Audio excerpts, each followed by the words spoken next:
এখানে কোনো কোনো কারো কোনো পোশাক বা তাদের কোনো ধর্ম বর্ণ কোনো কিছু দেখেই তাদেরকে অধিকার থেকে বঞ্চিত করা হবে না।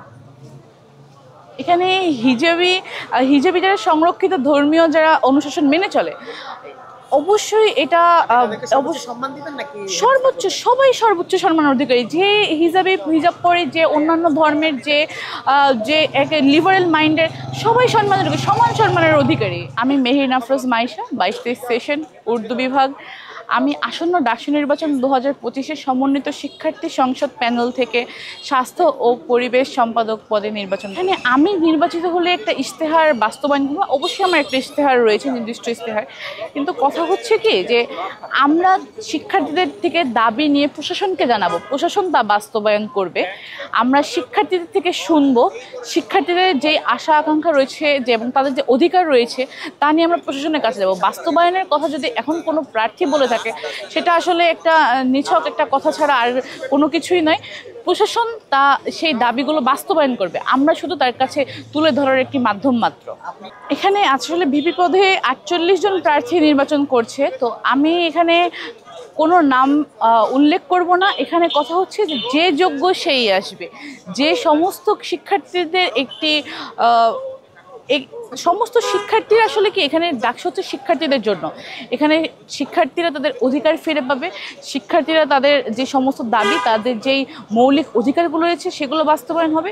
এই বাস্তবায়নে যে সেতুবন্ধন হতে পারবে প্রশাসনের সাথে, আমি সেই একজন ভিপি প্রার্থী এই ডাকসু নির্বাচনে যাচ্ছি। এটা অবশ্যই পরিবেশ বিনষ্ট করার একটি চক্রান্ত, কারণ গুপ্ত রাজনীতি যদি হয়েই থাকে, যেহেতু শিবিরকে বলা হচ্ছে গুপ্ত রাজনীতি, তো শিবির তো প্রকাশ্যেই তাদের কথা বলছে, তাদের কর্মসূচি চালাচ্ছে, তারা বিভিন্ন সেবামূলক কাজে অংশগ্রহণ করছে এবং সবাইকে সহায়তা করছে, শিক্ষার্থীদের অধিকার আদায় কাজ করছে। কিভাবে সেটা গুপ্ত রাজনীতির অংশ হতে পারে? আমি এটা বোধগম্য নয়। আপনি কি মনে করছেন গুপ্ত রাজনীতি আসলে এগুলো একটা প্রোপাগান্ডা? অবশ্যই এটা একটা প্রোপাগান্ডা। ঢাকা বিশ্ববিদ্যালয়ে গুপ্ত রাজনীতি বলে কোনো কিছু নেই।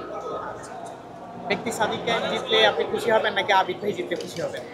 না, এখানে আসলে আমি চাই যে আমাদের এখানে একজনের জিতে যাওয়া মানে সবার জিতে যাওয়া। আমি নিজে যেহেতু একজন প্রার্থী, আমি এমন কখনো ভাবিনি যে আমি হেরে গেলে কি করব। আমি জিতে গেলেও করব, হেরে গেলেও করব। যে প্রার্থী বা যারা এজিএস প্রার্থী হয়েছেন না কেন, তারা জিতে গেলেও শিক্ষার্থীদের উদ্দেশ্যে কাজ করবেন, হেরে গেলেও কাজ করবেন। সাদিক না ভাই অবশ্যই একজন মানবিক মানুষ। আমার কাছে পার্সোনালি ভাইকে খুবই ভালো লাগে, ওনার সাথে আমার কথাবার্তা হয়েছে। তো ভাই খুবই শিক্ষার্থী বান্ধব একজন মানুষের। আর শিক্ষার্থী যেরকম আমাদের যেরকম রয়েছে, যে যারা শিক্ষার্থী বান্ধব হবে, শিক্ষার্থী যাদের মূল লক্ষ্য হয়ে থাকবে, তারা যেই প্রার্থী হন না কেন, আপনি 48 জনের যে কোনো একজন প্রার্থী নির্বাচিত হলেই বাকি 47 জন প্রার্থী মনে করবি তারাও জিতে গিয়েছে, কারণ তাদের মূল লক্ষ্যই হচ্ছে শিক্ষার্থী হওয়া উচিত। আচ্ছা, আপনি যদি নির্বাচিত হন তাহলে হিজাবি নারীদের স্কুল মানে ইউনিভার্সিটি থেকে বের করে দিবেন? এখানে হিজাবি যারা সংরক্ষিত ধর্মীয় যারা অনুশাসন মেনে চলে, অবশ্যই এটা সম্মান দিবেন নাকি সর্বোচ্চ, সবাই সর্বোচ্চ সম্মানের অধিকারী। যে হিজাব পরে, যে অন্যান্য ধর্মের যে যে এক লিবারেল মাইন্ডের, সবাই সম্মানের অধিকারী, সমান সম্মানের অধিকারী। এখানে কোনো কোনো কারো কোনো পোশাক বা তাদের কোনো ধর্ম বর্ণ কোনো কিছু দেখেই তাদেরকে অধিকার থেকে বঞ্চিত করা হবে না। ধন্যবাদ।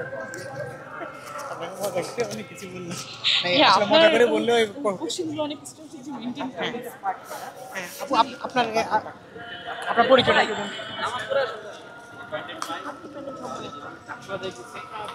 সেভাবে করে অধিকার